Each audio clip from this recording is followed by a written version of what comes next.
Good morning, Rogers Mustangs. This is our Monday morning message for April 20th, 2020. In this video, we're going to cover our high school readiness, home learning expectations, rewards, online civility tickets, and birthdays. So please sit back, listen, and pay attention to Miss Toussaint and Miss Nguyen.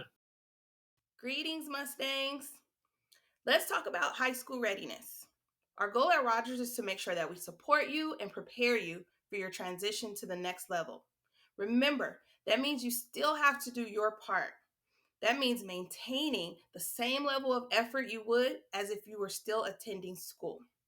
Research shows that current grades tend to reflect future grades. It also shows that your success in middle school is an indicator as to how successful you'll be in high school. For that reason, the district has given you some high school readiness guidelines. 1. Maintain a 2.5 GPA or higher. 2. 96% in your attendance. 3. No D's or F's in ELA. 4. No D's or F's in math. And 5. No suspensions. So let's review your updated schedule beginning April 20th. It's no longer by subject, but by period. Mondays and Wednesdays will be your red days, and Tuesdays and Thursdays will be your black days. From 9 o'clock to 11:25, you will log on to your Google Classroom and or School Loop to work on your assignments. 11:30 to 12:30 is designated for lunch. Please remember that Rogers is a meal distribution site, so feel free to stop by and pick up breakfast and lunch during that time. 1 o'clock to 3 o'clock is independent work time and teacher office hours. Office hours are designated for students to ask questions via email or if your teacher has Google Meet hours. Fridays are for independent work time for students and staff meetings. Time to talk about grades. Beginning April 23rd, we will transition from ungraded home learning assignments to graded home learning assignments. Quarter 3 report cards will not be issued, but semester 2 report cards will be issued with a pass or a fail. This means that you will not receive a letter grade on your report card, but you will receive a pass or a fail in each one of your classes. This also means that you will not have the opportunity to increase your GPA because you are receiving a pass or a fail for this semester.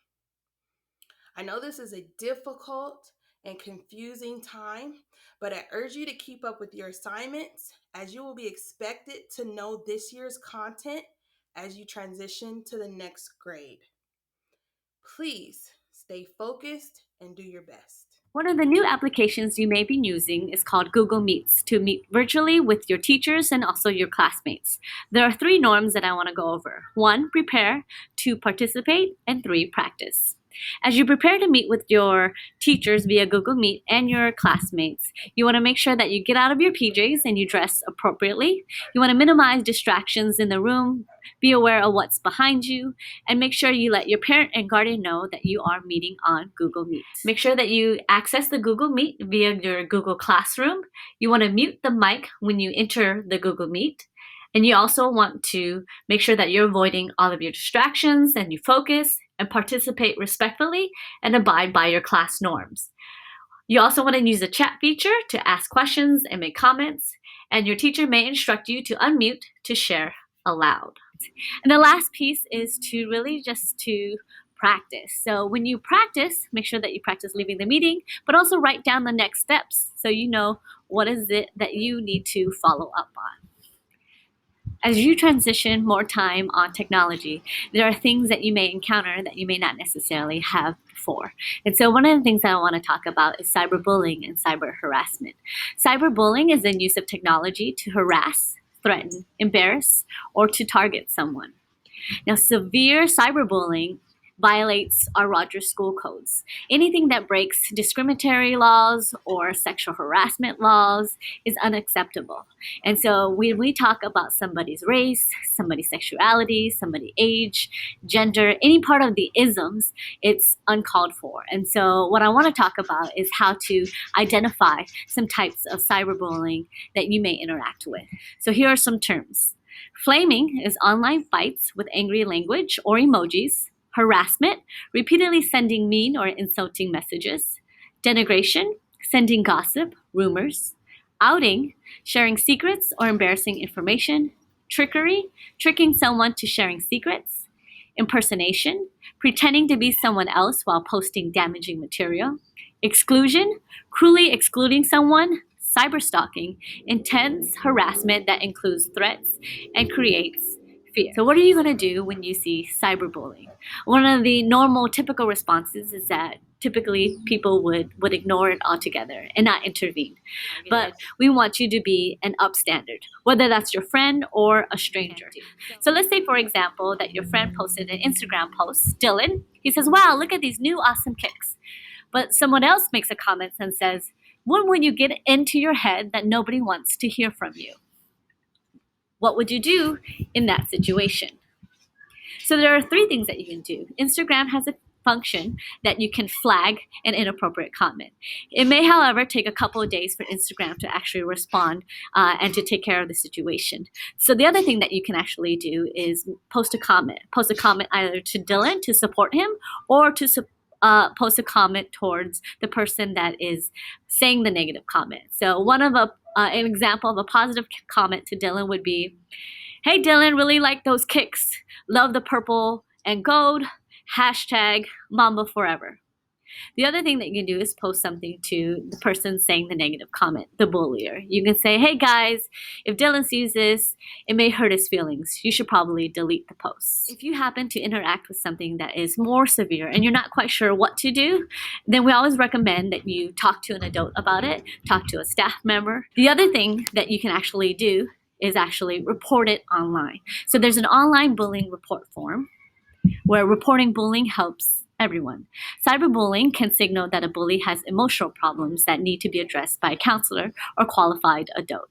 Reporting bullying, whether you're the victim or the bystander, can help a bully as well as the person being bullied. So on our Rogers website, there's a toggle button that you can go on and submit a form. You can submit it anonymously. However, the administration prefer that you identify yourself just in case we need to follow up with additional investigation. So those are things that you can do to help navigate that. Other resources, parents, there's a website called socialmediatestdrive.org. As students are navigating this new space on social media, this is a platform where you can actually attend modules and do some practice runs with the social media. I have personally done it myself, and I found some of the tools actually very helpful. So that's another resource for you. Well, welcome back, Mustangs. It's my pleasure to share some rewards with our students. Boys and girls, you're being rewarded for a number of different things. First of all, we're going to recognize Students of the Month. So those will be coming up, as well as our 6th and 7th grade semester awards for semester 1. Our 8th grade promotional awards will be coming. And of course, today, our Civility Tickets. Congratulations, it's my honor to recognize the following students for being ready, responsible, and respectful with Civility Tickets. So congratulations to Avery P. for being responsible for going above and beyond and completing her home learning opportunities with Mr. Tom. For Katie K. for being responsible and respectful, politely answering student questions in Google Classroom with Ms. Clements. Chloe P. for being ready and responsible for going above and beyond participation in video math lessons and assignments with Ms. Clements. Delaney C. for being ready, responsible, and respectful, completing at-home math learning opportunities before the due dates from Ms. Ellsworth. Penelope Y. for being ready, great work ethic in English language arts from Ms. Thomas. For Kaylin B. for being ready, responsible, and respectful, completing all math home learning opportunities before the due dates from Ms. Ellsworth. And Scott P. for being ready and responsible for being above and beyond participation in video math lessons and assignments from Ms. Clements. And last but not least, Sophia B. for being ready and responsible for going above and beyond and participating in video math lessons and assignments from Ms. Clements as well. Congratulations to all of our students for being ready, responsible, and respectful. Thank you for all your hard work. Happy birthdays to Theodore M., Kate V., Aiden D., Dante D., Ethan Y., Blake M., Tristan S., Celine S., Karis H., Donovan L., Nolan B., and Leia M. Happy birthdays. Thanks for making it to the end of the video. Follow us at Rogers_Mustangs on YouTube, Instagram, and Twitter. If you have any questions or comments, please post them below. As always, make it